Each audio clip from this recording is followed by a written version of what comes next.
இணைந்து ஜெபிப்போம். ஆண்டவரே இயேசுவே, ஆண்டவர் நடுவராய் இருக்கிறார். அவரிடம் ஒருதலை சார்பு என்பதே கிடையாது. அவர் ஏழைகளுக்கு எதிராய் எவரையும் ஒருதலை சார்பாய் ஏற்க மாட்டார். தீங்கிழைக்கப்பட்டோரின் மன்றாட்டை கேட்டார். கைவிடப்பட்டோரின் வேண்டுதலை புறக்கணியார். தம்மிடம் முறையிடும் கைம்பெண்களை கைவிடார் என்ற வாக்குத்தத்தத்தை இன்றைய வாசகத்தின் மூலம் தருவதற்காக நன்றி செலுத்துகிறேன் ஐயா. இன்றைய நாளில் அநீதியும் அக்கிரமங்களும் மலிந்து கிடக்கும் இந்த உலகத்தில் நீதிக்காகவும் தங்கள் உரிமைக்காகவும் போராடும் அனைத்து மக்களுக்காகவும் ஜெபிக்கிறேன் ஆண்டவரே.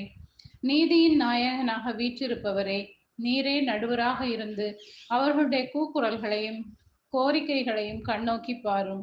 அவர்களுடைய அடிப்படை தேவைகளை பூர்த்தி செய்யும் ஆண்டவரே. ஆதரவற்றிருக்கும் மக்களின் கண்ணீரை துடைத்தரலும். வாழ்வும் வழியுமான இயேசுவின் நாமத்தில் ஜெபிக்கிறேன். ஆமென்.